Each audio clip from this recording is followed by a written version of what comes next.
आपको मैं ये बात जरूर अर्ज करना चाहूंगा, हुजूर पाक सल्लल्लाहु ताला अलैहि वसल्लम के आने के वक्त अगर ये हालात बदले थे, इनकलाब था, हुजूर की आमद से पहले अरब में जो हमेशा सहरा से जूझ रहा होता है, सूखेपन से हरियाली आ गई, बारिशें आ गई। उस साल जिस साल मेरे नबी की विलादत हुई, ये अजीब व गरीब चीजें अरब वालों ने देखा भी और लिखा भी और महफूज भी रखा।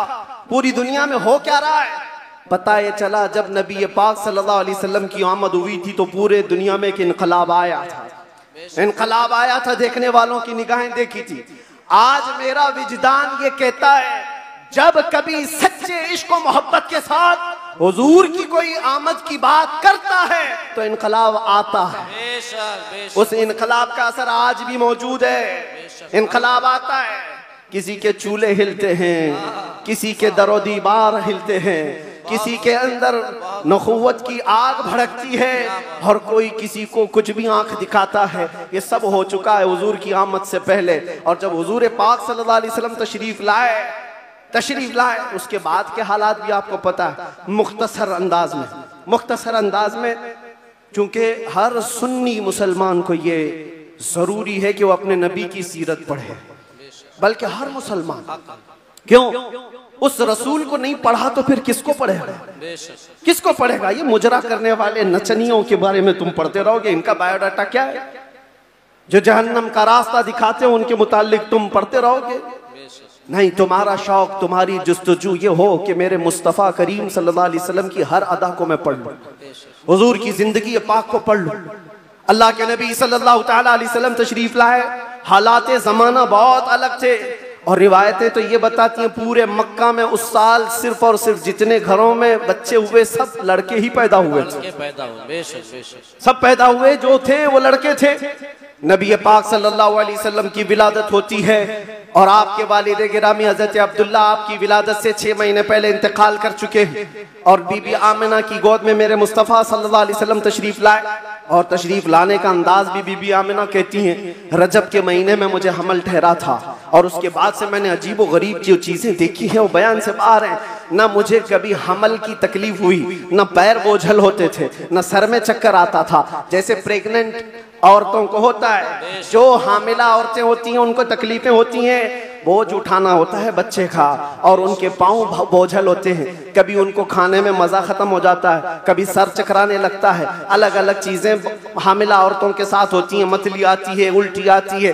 बीबी आमिना कहती हैं जब से मेरे पेट में मोहम्मद सल्लल्लाहु अलैहि वसल्लम तशरीफ लाए मुझे कोई तकलीफ नहीं थी, न कभी मतली आई, न कभी चक्कर आया, न कभी पैर बोझल हुए, न तबीयत में गिरानी आई। बल्कि उसके बरअक्स जो हालात थे, बीबी आमिना कहती हैं रात को सोती तो कभी ख्वाब में इब्राहिम अलैहिस्सलाम तशरीफ लाते और कभी मूसा अलैहिस्सलाम तशरीफ लाते, कभी ईसा अलैहिस्सलाम तशरीफ लाते और बशारत देते जाते आमिना मुबारक हो तेरी गोद में कायनात का आका आने वाला है। अल्लाह ने उसको परचम नबुव्वत ऐसा दिया है। सब की बशारतें सुनते सुनते आ रही थी, यहाँ तक के सफर का महीना आया था, रबीउल अव्वल से पहले जो आता है। बीबी आमिना कहती है मैंने एक बार देखा जिब्राईल अमीन अलैहिस्सलातु तस्लीम सफों को दुरुस्त किए जा रहे हैं, फरिश्तों की आवाजें, और मेरे घर पर हूरों के गुनगुनाने की आवाजें आती थी। पहली रबीउल अव्वल, दूसरी हुई, तीसरी हुई, चौथी हुई, ये सारे निशानियां बीबी आमिना देखती रही। कहती हैं 12 रबीउल अव्वल का वक्त था, ये 20 अप्रैल रही होगी। मेरे अजीजों,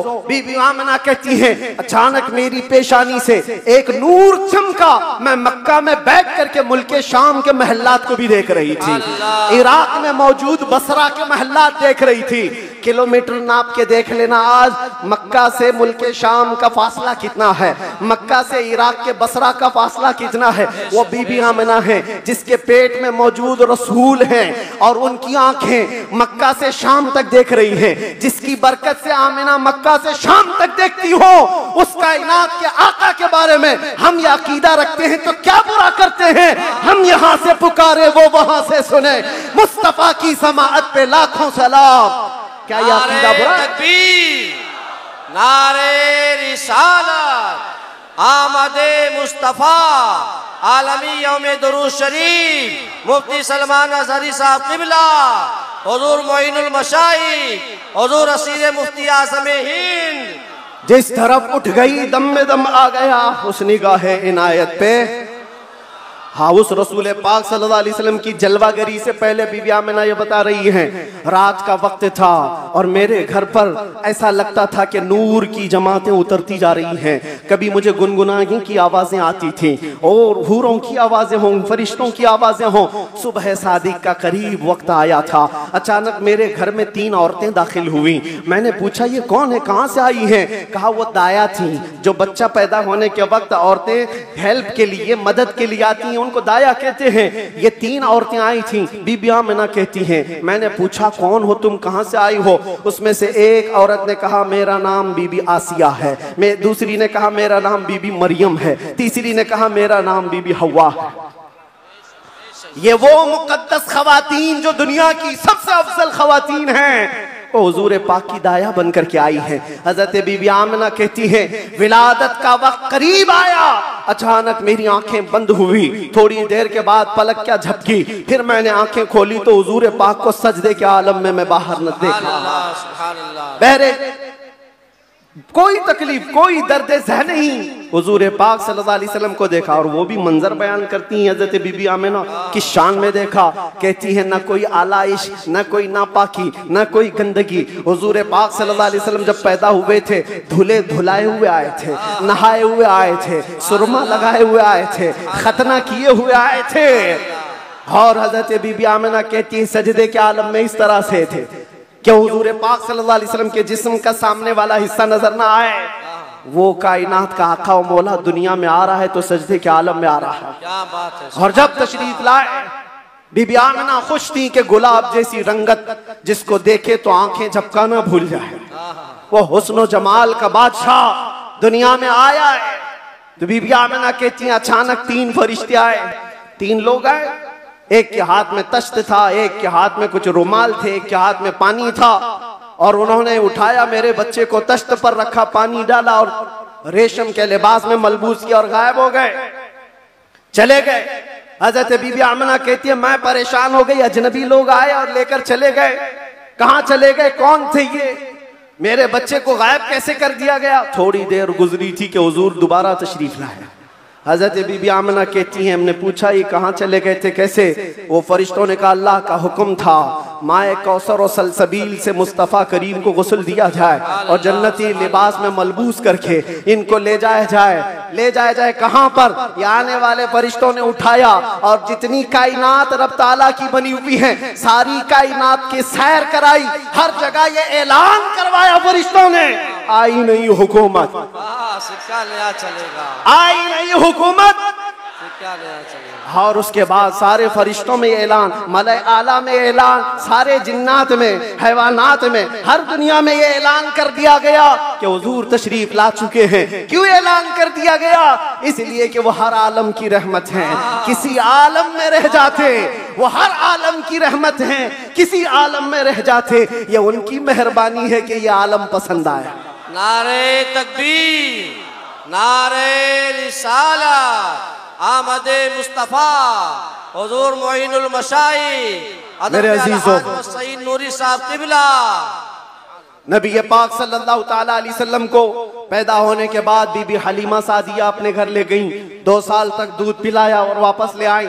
सैयदा बीबी आमिना रज़ियल्लाहु ताला अन्हा की परवरिश में थे। बीबी आमिना रज़ियल्लाहु ताला अन्हा के साथ 6 साल तक रहे और अपनी ननिहाल एक बार सफर पर तशरीफ ले गई।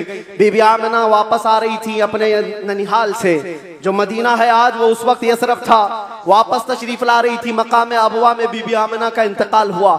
6 साल के नन्हे हाथों से मेरे आका सल्लल्लाहु अलैहि वसल्लम ने हजरत बीबी आमिना की तदफीन फरमाई और उसके बाद वापस आए तो दादा अब्दुल मुत्तलिब हालत में थे। 8 साल की उम्र तक हुजूर सल्लल्लाहु अलैहि वसल्लम अपने दादा की किफालत में रहे। जद्दे अमजद हजरत अब्दुल मुत्तलिब 8 साल की उम्र में इंतकाल कर गए तो फिर चचा अबू तालिब ने हुजूर की कफालत को ले लिया और उसके बाद अबू तालिब की कफालत में रसूल पाक सल्लल्लाहु अलैहि वसल्लम परवान चढ़ते रहे। 11 साल की उम्र हुई तो पहला तिजारती काफिला जो मुल्क शाम जा रहा था, अबू तालिब के साथ सफर किया। सफर के दौरान एक राहिब था, ईसाई था, बड़ा आलिम था। उसने देख करके पहचान लिया और कहा, अनकरीब एक आखिरी रसूल आने वाला है जिसका नूर पूरे कायनात में फैलेगा और जिसकी रोशनी से हर कोई हर जगह की जुल्मत छट जाएगी। और मुझे ऐसा लगता है वो नूर वाला रसूल अबू तालिब के तुम्हारा भतीजा है। बशारत दे दी और कहा, इनके दुश्मन यहूदी होंगे, कत्ल कर देंगे, इनको वापस ले जाओ। वापस ले आए। मुल्क शाम में यहूदियों के करीब न जाने दिया। हुजूर पाक सल्लल्लाहु ताला अलैहि वसल्लम परवान चढ़ते रहे। जब आपकी उम्र 18 साल की हुई तो ये जंगों में शिरकत भी आपने फरमाई, जो उस वक्त की जंगें थी, जो हल्फुल फिज्जार भी कहा जाता है। और उन जंगों में शिरकत के बाद नबी पाक सल्लल्लाहु अलैहि वसल्लम ने 25 साल की उम्र में फिर तिजारत का सफर फरमाया। 25 साल की उम्र में आपकी जहानत, आपकी दानाई, आपकी सदाकत, आपकी अमानत सारे मक्का में मुसल्लम थी। हर कोई अजमत और एहतराम से देखता था। फिर जब तिजारत करके काफी माल नफा का लेकर वापस तशरीफ लाए, मक्का की सबसे ताहिरा, पाकीज़ा, अफीफा खातून खदीजतुल कुबरा जो बेवा थी, 2 शोहर से उनके इंतकाल हो चुके थे। 2 शोहर पहले उन्होंने हज़रत रसूल पाक सल्लल्लाहु अलैहि वसल्लम की अमानतदारी देखी तो निकाह का पैगाम दिया। अल्लाह के नबी सल्लल्लाहु अलैहि वसल्लम ने कबूल फरमाया। 25 साल की उम्र में आपकी पहली शादी मुबारक। फिर हज़रत खदीजा के साथ आपने निकाह करके अज़दवाजी जिंदगी शुरू फरमाई। आपकी औलाद हुई, हज़रत ज़ैनब हुई, हज़रत रुक़ैया हुई, हज़रत उम्मे कुलसूम हुई, हज़रत बीबी फातिमा ज़हरा हुई, हज़रत अब्दुल्ला हुए, हज़रत कासिम हुए। 6 बेटे हज़रत खदीजा के पेट से पैदा हुए। और जब ये हालात जिंदगी आगे बढ़ती गई, मक्का वालों में आपका अज़्म, आपका मकाम और मर्तबा ऐसा था कि आपसी झगड़े फसादात हों। हुज़ूर पाक सल्लल्लाहु ताला अलैहि वसल्लम के इशारे से कई कबीलों के वो मसले जो कई सालों से अनहल थे, लायनहल थे, वो हल कर लिए जाते थे। फिर जब 40 साल की उम्र पाक हुई, रसूल करीम सल्लल्लाहु ताला अलैहि वसल्लम की आप गारे हिरा तशरीफ ले जाते थे, खलवत में इबादत करते थे। फिर वो फरिश्ता आया जिब्राइल अमीन कुरान की आयतें लेकर के और हुजूर से कहा, इक़रा, कहा पढ़ो। हुजूर ने कहा, मा अना बिकारी, 3 बार कहा। उसके बाद कहा, इक़रा बिस्मि रब्बिकल्लज़ी खलक़, पढ़ो अपने उस रब के नाम से जिसने तुम्हें पैदा किया है। अल्लाह के नबी ने पढ़ना शुरू फरमाया। 5 आयतें उतरी। उतर कर गारे हिरा से वो सूए कौम आया, जहां को अंधेरों से निकालने वाला वो रसूल तशरीफ लाया गारे हिरा से। और जब तशरीफ लाए फिर अल्लाह के नबी सल्लल्लाहु अलैहि वसल्लम ने ऐलान नबुव्वत फरमाया, मक्का वालों को जमा किया, अपने नबी आखिर जमा होने का, अल्लाह के एक होने का ऐलान किया। मानने वालों ने माना, चिढ़ने वालों ने चिढ़ना शुरू किया। दुश्मनियां यहाँ से शुरू हुई और झगड़े फसादा शुरू हुए। सहाबा जो बनते चले गए हुजूर के, शुरू में गरीब थे, कमजोर थे, ज़ईफ थे, उन्हें मारा गया, पीटा गया, तकलीफें दी गई। 50 साल की उम्र पाक थी रसूल पाक सल्लल्लाहु अलैहि वसल्लम की, जब आपका सोशल बाइकाट किया गया था। 7वां साला हुजूर का बेअसत का था, नबुव्वत का 7वां साल था। आपका पूरे मक्का वालों ने मिलकर सोशल बाइकाट किया था। शब अबी तालिब की घाटियों में हुजूर महसूर रहे अपने खानदान के साथ। आपको दाना पानी कुछ नहीं जाने दिया जाता था। पत्ते खाए हुजूर ने और चमड़े उबाल करके खाए। 2 साल का ये अरसा गुजरा था तो फिर ये हलफ, ये अहद तोड़ दिया गया। और फिर 50 साल की उम्र पाक थी हुजूर की, जब बीबी खदीजा का भी इंतकाल हो गया। 4 महीने के बाद अबू तालिब का भी इंतकाल हो गया। वो आमुल हुज़्न था, गमों का साल था। नबी पाक सल्लल्लाहु अलैहि वसल्लम पर गम, उसके ऊपर गम के ऊपर गम आते गए। और इधर सहाबा की परेशानियां, बहुत सारे सहाबा हिजरत करके हबशा चले गए। अल्लाह के नबी सल्लल्लाहु अलैहि वसल्लम इन आजमाइशों से नबुर्दाज़मा थे। फिर मौला ने वो करम फरमाया जो पहले आपसे पहले किसी को नहीं किया था और क़यामत तक किसी को नहीं दिया जाएगा। जिब्राइल अमीन को भेजा, कहा जा जिब्राइल, मेरा रसूल कबीदा खातिर है, गमगीन है, उसे मक्का से उठा लाओ, जन्नतों का सैर कराकर मेराज के सफर पर लाओ। नबी पाक सल्लल्लाहु ताला अलैहि वसल्लम का मेराज का सफर हुआ, वापस तशरीफ लाए। ऐलान नबुव्वत के बाद 53 साल हुजूर की जिंदगी पाक मक्का में गुजरी। फिर अल्लाह का हुक्म आया, मक्का से हिजरत फरमा कर आप मदीना तशरीफ ले गए। मदीने वालों ने शानदार इस्तकबाल किया था, मक्का वालों की तरह नहीं थे। मदीने वालों ने शानदार इस्तकबाल किया था। हुजूर का 9 दिन तक उन्होंने इंतजार किया था।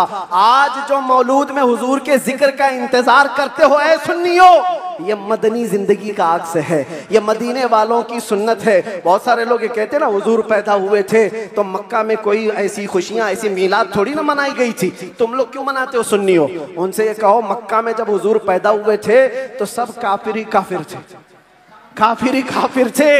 हाँ, बीबी आमिना हज़रत अब्दुल मुत्तलिब को छोड़कर बात कर रहा हूं।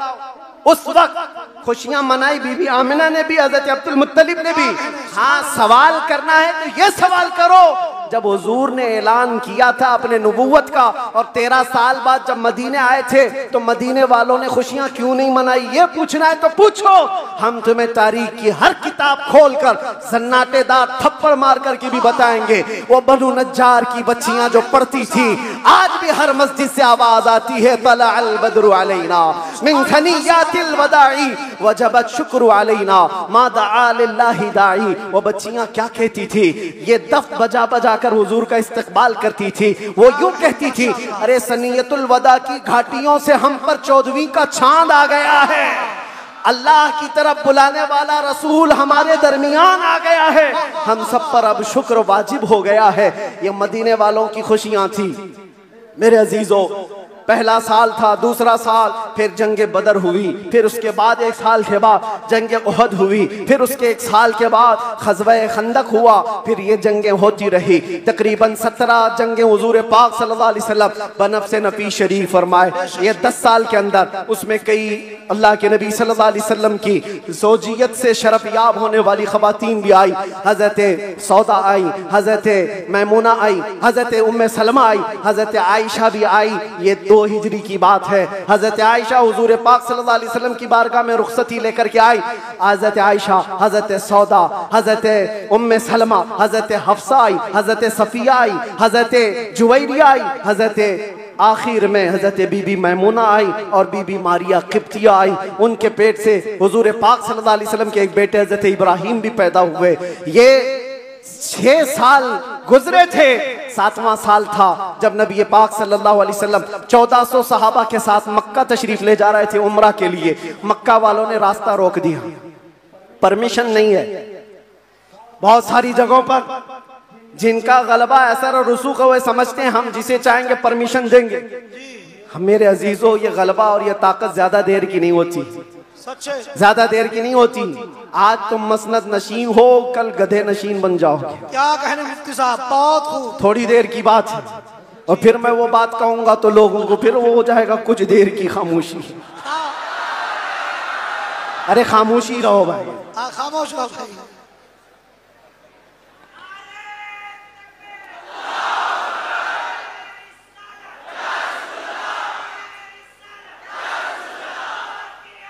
मैं सीरत अर्ज कर रहा हूँ हुजूर पाक की, और साथ ही मुअज़्ज़ज़ व मुअक्कर व मोहतरम हज़रतुल अल्लामा सैयद मोइन मियाँ साहब क़िबला भी यहाँ हैं, जिम्मेदार लोग हैं, इनके बहुत सारे मामलात भी हैं। लेकिन मैं आप सबको एतमाद में रखते हुए, इत्मीनान दिलाते हुए ये अर्ज करता हूँ कि इंशाअल्लाह अज़ीज़ ऐसा कोई जुमला नहीं होगा जो आप पर आफत बनेगी, कोई बला।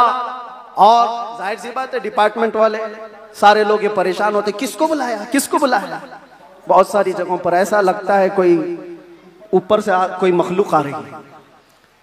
बहुत सारी जगहों पर बात होती है, मैं उनको भी ये कहता हूँ मियाँ मैं नॉर्मल साधारण सा आदमी हूँ, साधारण सा आदमी हूँ, फितना फसाद नहीं चाहता, जंगो जिदाल नहीं चाहता, लेकिन बात वही करता हूँ जो दिल में उतरती है, जो मेरे दिल पर लगती है वो बात अर्ज करता हूँ।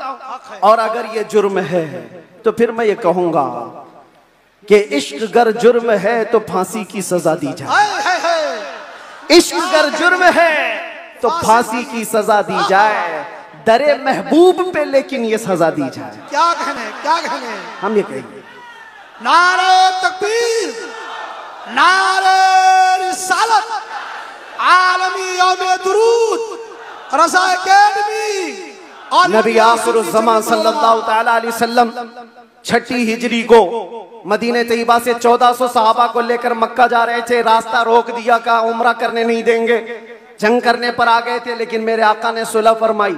सहाबा कहते रहे कि हम सुलह नहीं करेंगे, इनसे जंग करेंगे, लेकिन अल्लाह के नबी फरमाते हैं मेरी निगाहें जो देख रही वो तुम्हारी निगाहें नहीं देख रही हैं। हुजूर ने सुलह फरमाया, 6 हिजरी को वापस आ गए, एहराम खोल लिया, रास्ते में हुदैबिया के मकाम पर मदीने तशरीफ लाए। ये सुलह मक्का वालों से टिक न पाई 1 साल से ज्यादा, और मुआहिदा टूट गया। दूसरे साल मेरे आका सल्लल्लाहु अलैहि वसल्लम 10,000 सहाबा के साथ मक्का तशरीफ लाए।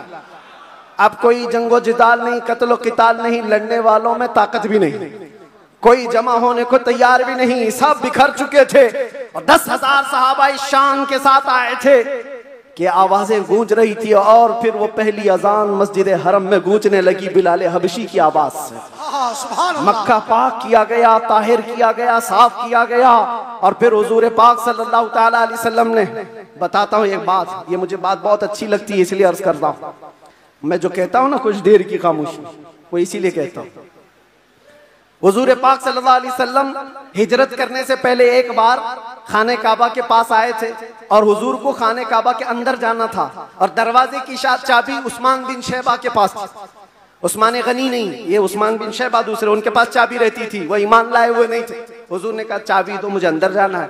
कहा तुमको दूं, तुम दीन छोड़े हुए आदमी, हमारे आबा व अजदाद का दीन छोड़े हुए हो, तुमको चाबी हरगिज नहीं दूंगा। चाबी नहीं दिया, ना दरवाजा खोलने दिया। हुजूर ने फरमाया उस्मान याद रखो, याद रखो, एक दिन ये चाबी मेरे हाथ में होगी, मैं जिसे चाहूंगा अता करूंगा। सुभान अल्लाह। इसी को हम कहते हैं कुछ देर की खामोशी है। सब्र करो, इंतजार करो, आज तुम्हारा गलबा है, चाबी तुम्हारे पास, तुम जिसे चाहो रोक दोगे। हुजूर ने फरमाया एक दिन मेरे हाथ में होगी। और उस्मान बिन शैबा कहते मैं उस वक्त इनकी बात को ऐसी ही समझा, उड़ती उड़ती बात, ये ऐसी एक बोलने वाली बात है, तमतराक में कही गई बात है। लेकिन कहते घर गया तो मुझे टेंशन भी होने लगा, मोहम्मद ने अब तक झूठ तो नहीं कहा, अगर कहा है तो कहीं ये बात सच ना हो जाए। लेकिन वो कहते मेरा ये डर उस वक्त खत्म हो गया जब मोहम्मद सल्लल्लाहु अलैहि वसल्लम मक्का छोड़कर हिजरत करके चले गए मदीने। वो कहते हैं जो अपना घर भी नहीं बचा पाए, अपना वतन नहीं बचा पाए, वो कहां से मेरे हाथ से चाबी छीन पाएंगे, सब कुछ तो इनका खत्म हो गया, जा चुके। लेकिन उन्हें पता नहीं था सिर्फ 6 साल के बाद वापस वो रसूल तशरीफ ला गया। 7वीं हिजरी थी, 10,000 सहाबा के साथ जब नबी पाक सल्लल्लाहु अलैहि वसल्लम मक्का में तशरीफ लाए, मक्का में जब तशरीफ लाए तो अल्लाह के नबी सल्लल्लाहु अलैहि वसल्लम ये सहाबा के हुजूम के साथ जब आए, खाना काबा के पास गए, और जो कैदी थे, जो पकड़े गए थे उस वक्त, वो सब तो इसी तरह सर झुकाए आए हुए थे।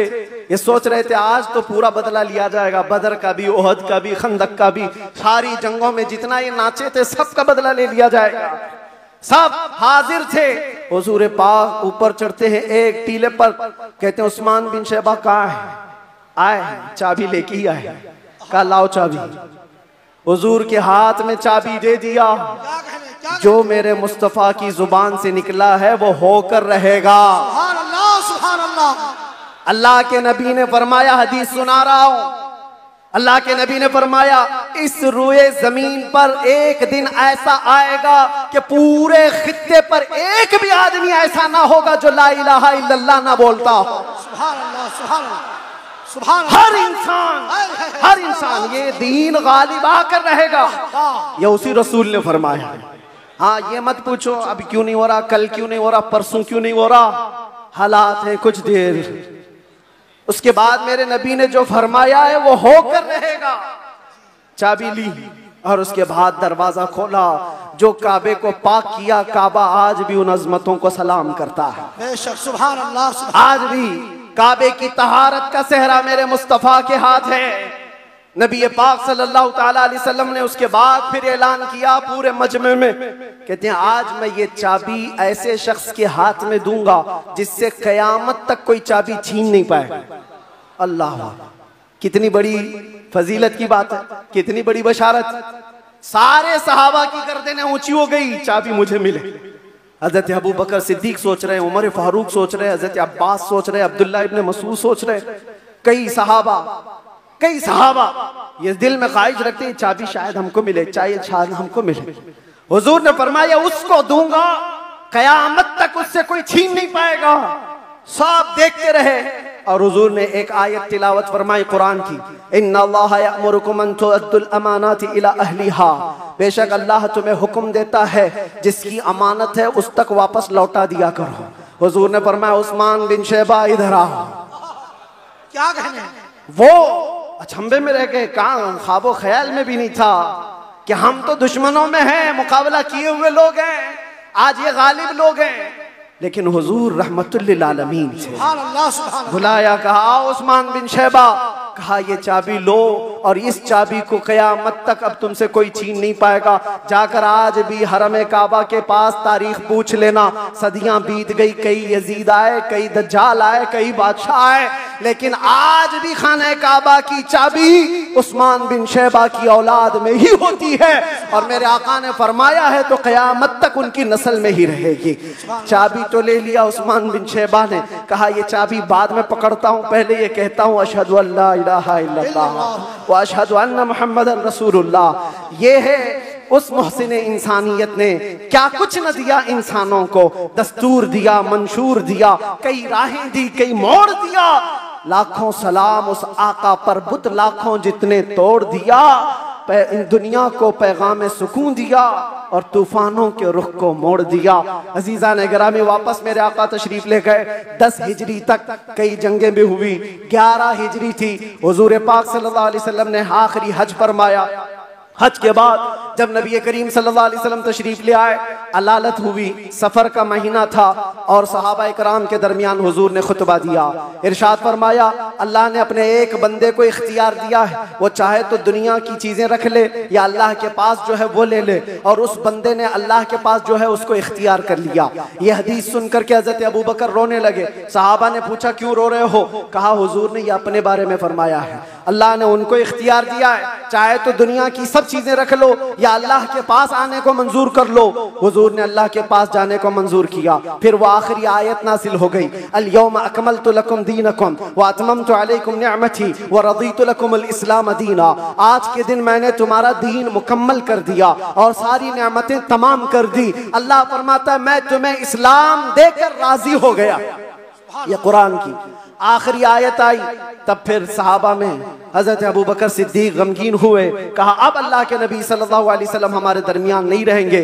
फिर रबीउल अव्वल का ही वो महीना आया, अल्लाह के नबी सल्लल्लाहु अलैहि वसल्लम बिस्तर अलालत पर थे। फिर 13 रबीउल अव्वल की वो रात आई जब हुजूर को शिद्दत का बुखार, हुजूर मिसवाक को पानी में डालते थे और बार बार अपने मुंह की तरफ इशारा फरमाते थे और फिर ये फरमाते नज़ा की हालत सख्त होती है, सकरात का वक्त बहुत सख्त होता है। लेकिन ऐ उम्मत मुस्तफ़ा, एक बात मैं आपको बताता हूँ, वो हालत नज़ा में मेरे मुस्तफ़ा थे। हज़रत आयशा फरमाती है मेरे जानों पर सर रख करके हुजूर आराम कर रहे थे और फरमाया था किसी को आने मत देना, अब मुलाकात का वक्त बंद हो चुका है। अचानक दरवाजे पर दस्तक हुई, हुजूर ने फरमाया आ जाओ और फरमाया आयशा ये मौत का फरिश्ता है, मलकुल मौत है, मुझसे पहले कभी इसने किसी की रूह कब्ज करने के लिए इजाजत नहीं मांगी और इसके बाद भी कभी नहीं मांगेगा, मैं उसको इजाजत दे रहा हूँ। लेकिन अल्लाह के नबी सल्लल्लाहु अलैहि वसल्लम के मुतालिक ये बात भी बताई जाती है,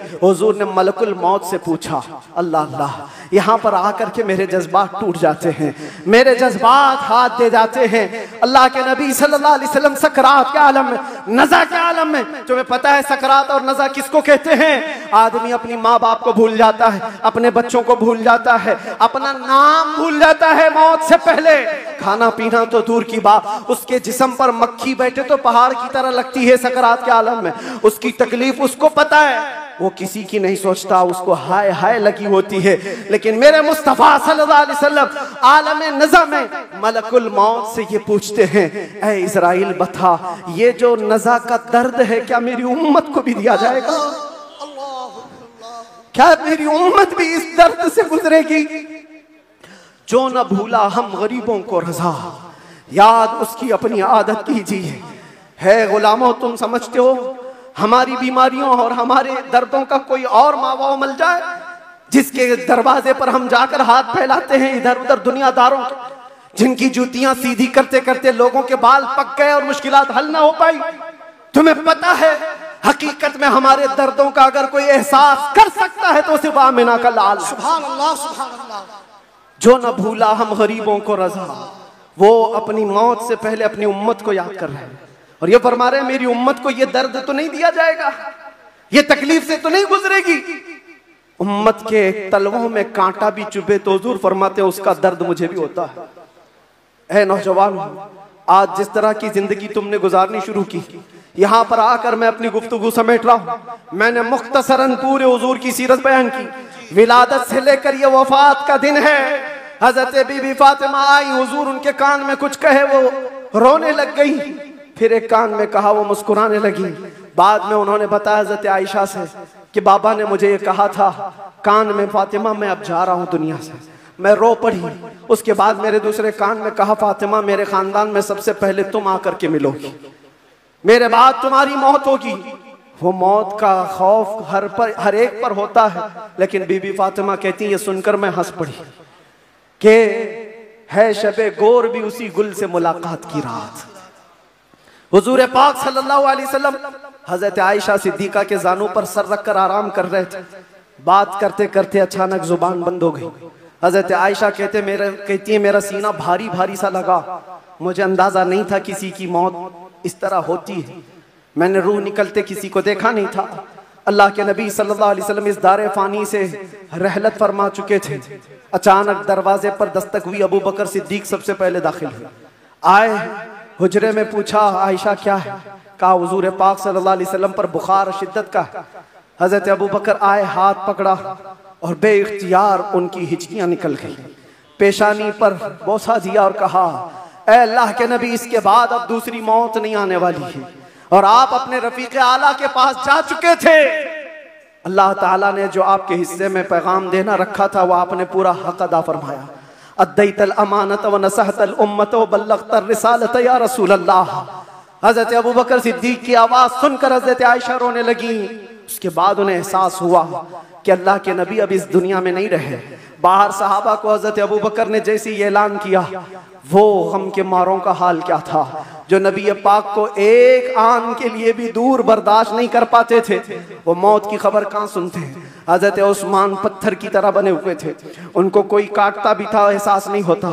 हजरत उमर फारूक अपने हाथ में तलवार लेकर मदीने वालों को कहते थे, कसम खुदा की अगर किसी ने कह दिया मेरे नबी का इंतकाल हुआ मैं उसकी गर्दन मार दूंगा। मेरे नबी का इंतकाल नहीं हुआ, अपने रब से मिलने गए, वापस आने वाले हैं। ये शिद्दत मोहब्बत के अल्फाज थे। सहाबा बेचैन थे, बेकरार थे, लेकिन हिकमत मौला यही थी, मौत तो आनी है, हर एक को आनी है, कज़ा तो आनी है। अंबिया को फकत इतनी कि आनी है, अजल तो आनी है, एक आन के लिए है। नबी पाक सल्लल्लाहु ताला अलैहि वसल्लम को सहाबा ने गमों के पहाड़ के साथ तदफीन फरमाया और इस उम्मत का बेड़ा लेकर चलने वाले सिद्दीक़ अकबर थे। मिशन को उठाया और हम तक ये जो दीन पहुंचा, सहाबा की वो मेहनत कश, वो जिंदगी पाक इस्तिक़लाल के साथ मुसीबतों से लड़ते हुए, तकलीफों से नबुर्दाज़मा होते हुए दीन यहाँ तक पहुंचा दिया। अब मैं तुमसे सवाल करता हूँ, आज मुस्तफ़ा की सीरत सुनने आए हो, आज हुजूर की मौलूद में आए हो, जो रसूल तुमसे इतना प्यार करे कि बिस्तर को छोड़कर खड़े हो जाए। आयशा फरमाती है बिजली कड़कती थी तो हुजूर बाहर निकल जाते, अबर छाता तो हुजूर घर से बाहर चले जाते और ये कहते मुझे अंदेशा होता है कहीं ये बिजली मेरी उम्मत पर अजाब ना आ जाए, ये अबर कहीं मेरी उम्मत पर अजाब बनकर तारी ना हो जाए। हुजूर इस्तिग़फ़ार करते करते सुबह कर जाते थे, नमाजों के लिए खड़े होते। आयशा कहती आप मासूम हैं, सैयदुल मासूमीन हैं, आप क्यों इतनी इबादत करते हैं? मेरे आका फरमाते मेरी उम्मत के लिए करता हूँ, मेरी उम्मत बेखबर है, वो मुझे नहीं पहचानती। अल्लाह के नबी सल्लल्लाहु अलैहि वसल्लम को कब्र अनवर में रखा गया। सहाबी रसूल फरमाते हजरत अली भी उतारने वालों में से थे। लब हुजूर के कब्र में भी हिल रहे थे, कान लगा करके सुना तो ये अल्फाज थे, रब्बिग़फिर ली उम्मती फ़इन्नहुम ला यअलमून। ऐ मेरे रब मेरी उम्मत की बख्शिश फरमा, इसलिए कि वो नहीं जानती। जो न भूला हम गरीबों को रजा, याद उसकी अपनी आदत कीजिए। नौजवानों, आज फिर मैं तुम्हारे अखलाक को किरदार से सवाल करता हूँ। उस रसूल के मानने वाले हो जिस रसूल ने तुम्हें किसी जगह फरामोश नहीं किया। दुआओं में, मेराज के सफर में, कब्र में, अपने बिस्तर में, अपनी जलवतगाह में, अपनी खलवतगाह में, हर जगह जंगों में तुम्हारे लिए, जो पेट पर पत्थर बांधे तुम्हारे लिए, तलवारें उठाई तुम्हारे लिए, दंदाने मुबारक शहीद करवाए तुम्हारे लिए, अमीर हमजा का चबाया हुआ कलेजा देखा तुम्हारे हमारे लिए हसनैन करीमैन के जो खानदान के टुकड़े टुकड़े हुए रसूलुल्लाह के घराने के, किसके लिए? इस उम्मत के लिए पैगाम इस्लाम पहुंच जाए, पैगाम दीन पूरी कायनात में पहुंच जाए। मगर अफसोस इस बात का होता है इस नौजवान को देखकर, जब शराब की बोतल उठाता है, ताश के पत्तों के अड्डों पर बैठता है, नशा अपने मुंह में लगाता है, फिर सोच सोच करके दिल मरने लगता है। क्या ये उस रसूल की उम्मत है जिसके तलवों में कांटा चुभना भी हुजूर को बर्दाश्त नहीं है? हुजूर इससे इतना प्यार करते हैं, इतनी मोहब्बत करते हैं, और ये रात भर अय्याशियों में गुजार रहा है, ये ताश के पत्तों में और शराब की बोतलों पर अपनी रातें गुजारता है। ऐ नौजवानों, कब तुम वापस आओगे उस रसूल पाक की बारगाह में? आज भी उस गुंबदे खजरा की छांव में कोई ये नहीं कह सकता कि जगह कम हो गई। करोड़ों आए उस दामन मुस्तफा में, सब बस जाएंगे। आने की देर है, आने की देर है। हमने देखा है जब जब मेरे मुस्तफा से करीब कोई हुआ है, मैंने अपनी जिंदगी पाक को देखा। जब मुसीबतें ज्यादा होती थी, जब मुश्किलें हल ना होने के काबिल लगती थी, जेल के सलाखों के पीछे भी मेरे गम की दवा अगर कोई चीज थी तो वो मुस्तफा को याद करना था। रात भर सलाखों को पकड़ करके याद करता। कोई एक रात ऐसी नहीं आई जिसमें मेरे मुस्तफा ने नवाजा ना हो। आता है फकीरों पे उन्हें प्यार कुछ ऐसा, खुद भीग दें और खुद कहें मंगते का भला हो। हम तो माइल बकरम है, कोई साइल ही नहीं। यहाँ हालात ये हैं, उन बच्चियों को देखो जिनके दुपट्टे हट गए, जिनके चेहरे बेनकाब हैं। आज बाजारों की जीनत वो बने हुए हैं, अय्याशियों की जीनत तुम्हें बनाया गया है। तुम्हारे मोहल्लों में नशा बिकता है, तुम नशा करते हो, तुम नशा के डीलर हो। क्यों दुनिया में ये नाम अपना बनाया? कुरान में तो तुमको अल्लाह ने खैर उम्मत कहा, मेरे नबी की उम्मत है, मेरे नबी की उम्मत है। बख्शिश का सहरा तुम्हारे सर पर है, तुम्हें उम्मत वसत कहा गया है। नौजवानों उठो, वगरना हश्र न होगा फिर कभी। दौड़ो के जमाना चाल अपनी चल गया। एक इलाज तुम्हें दे जाता हूँ, आज यौम दुरूद के तौर पर मनाया जा रहा है। मैं तो सोच करके आया था कि दुरूद पाक पर कुछ बोलूं, लेकिन मेरे नबी की जिंदगी को शुरू किया जो खत्म कभी नहीं होने वाली है। दुरूद पर सिर्फ इतना कहूंगा, अल्लाह के नबी सल्लल्लाहु अलैहि वसल्लम ने फरमाया, अब्दुल्लाह इब्न अब्बास की रिवायत है और अल-मुअज्जमुल औसत लित-तबरानी में यह रिवायत मौजूद है। अल्लाह के नबी फरमाते हैं, जो जुमा की रात को 2 रकात नमाज अदा किया और 1000 बार दुरूद पढ़ा, अगले जुमा से पहले मैं उसे अपनी जियारत का शरफ अता करूंगा। सुभान अल्लाह, सुभान अल्लाह। ये दुरूदों के जरिए से तुम अपनी जिंदगी को बदल सकते हो। उठो, अपने जुबान पर चर्चे ले आओ, इसलिए कि जो बंदा जिससे मोहब्बत करता है उसका चर्चा ज्यादा करता है। जो चर्चा ज्यादा करेगा, एक बात मैं आपको बताऊं, सुबह उठा, शाम में उठा, जहां बैठा, जहां खड़ा हुआ, दुरूद पाक पढ़ता रहा। अल्लाहुम्मा सल्ली अला सय्यिदिना मुहम्मद व अला आलिहि व अस्हाबिहि व बारिक वसल्लिम। ये बार बार पढ़ता रहा, कोई भी दुरूद जो उसे याद रहा।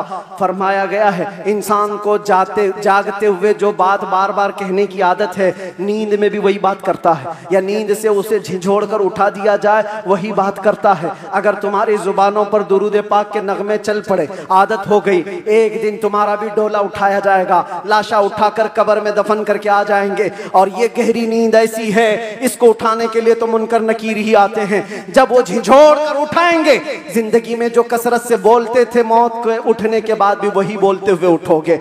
अगर तुम्हारे ज़बानों पर दुरूदों का नगमा होगा, मुनकर नकीर तो वो ये कहेंगे, जिसको हम पूछने आए थे वो दुरूद के जरिए सब कुछ बता चुका है। सुभान अल्लाह, सुभान अल्लाह। सब कुछ बता चुका है। अगर नबी का नाम पहले ले लिया है तो सारे मसले हल है। क्यों? पता है कब्र में 3 सवालात होने, कब्र में 3 सवालात होने वाले हैं। मन रब्बुका मा दीनुका, ये 2 सवाल पहले, तेरा रब कौन है, तेरा दीन क्या है। इसमें बहुत सारे पास हो जाएंगे, बोल लेंगे मेरा रब अल्लाह है, मेरा दीन इस्लाम। सबसे अहम सवाल तो यही है जिस पे आके बहुत अटकेंगे। मा कुंत तक़ूलु फी हक़्क़ि हाज़ा रजुल, हुजूर को दिखाकर पूछेंगे इनके बारे में क्या कहता था। फर्क देखो, तवज्जो, आखिरी बात करने आ रहा हूं, तवज्जो। 2 सवालों में फरिश्तों ने कहा तेरा दीन, तेरा रब कौन, क्या था पूछा फरिश्ते, तेरा रब कौन था नहीं, तेरा रब कौन है, वहां कौन है वही बता। और फिर तेरा दीन क्या था नहीं पूछ रहे फरिश्ते, तेरा दीन क्या है। 2 सवालों में तो फरिश्तों ने पूछा तेरा रब कौन है, तेरा दीन क्या है, लेकिन हुजूर की बात जब आई तो पूछते इनके बारे में क्या कहता था। ये मत बोल अब क्या कहता है, अब तो हर कोई कहेगा, देख लिया जो जलाले मोहम्मदी को, जमाले मोहम्मदी को तो हर कोई पुकारे। फरिश्ते कहते ये नहीं, मा कुंत तकूल, पहले क्या कहता था वो बता। अपोजिशन वाले सब हा हा ला अदरी कहेंगे, नहीं नहीं मालूम नहीं। आज क्या कहता वो तो बोल सकता हूं, ये मोहम्मद है, अल्लाह के रसूल है। नहीं, फरिश्ते कहेंगे दुनिया में क्या कहता था वो बोल। इसीलिए मेरे अजीजों, सुन्नी सहीउल अकीदा मचल कर कहेगा फरिश्तों से, अब तो पाए नाज से फरिश्तों क्यों उठूं, मर के पहुंचा हूं यहाँ इस दिलरुबा के वास्ते। तुम कहते हो क्या कहता था, दुनिया में क्या कहता था, मैं वो सुन्नी हूं जमीले, कादरी मरने के बाद मेरा लाशा भी कहेगा। और सुन्नी तो यही कहेगा, फरिश्ते उठाएंगे कब्र में क्या कहता था। अगर पूछते हो तो हम सच सच बोलेंगे, कुछ भी झूठ नहीं बोलेंगे। हम तो इनको कहते थे सरवर कहूं के मालिको मौला कहूं तुझे, बागे खलील का गुले ज़ैबा कहूं तुझे, अल्लाह रे तेरे जिसमें मुनव्वर की ताबिशें, ऐ जाने जा में जाने तजल्ला कहूं तुझे, तेरे तो वस्फ़ ऐबे तनाही से हैं बरी, हैरान हूं मेरे शाह में। क्या क्या कहते थे सब बताओ, लेकिन रज़ा ने खत्म सुखन इस पे कर दिया। खालिक का बंदा खल्क का, सब याद करके जाओ। कब्र में फरिश्ते पूछेंगे तो क्या क्या कहना है, मैं बोलूंगा हाँ मैं ये कहता था, सबसे आला वो औला, सबसे बाला वो औला, हमारा नबी। बुझ गई जिसके आगे सभी मशालें, शम्मा वो लेकर आया हमारा नबी। खल्क से औलिया, औलिया से रसूल, और रसूलों से आला। करनों बदलों रसूलों की होती रही, चांद बदली का निकला। सब चमक वाले उजलों में चमका किए, अंधे शीशों में चमका है वो जाने मसीहा। अरे गमज़दों को दीजिए मुज़्दा दीजिए कि है रज़ा, बेकसों का सहारा। और एक बात यहाँ के लिए, सारे जितने कीड़े मकोड़े कान खोल कर सुन ले, सुन्नी क्या कहते हैं, तुमसे आस भी नहीं रखते, पास भी नहीं रखते, हम कोई उम्मीद भी नहीं रखते। हमारा मानना ये है कौन देता है, देने को मुंह चाहिए, अरे देने वाला है सच्चा हमारा नबी। लब्बैक या रसूल अल्लाह।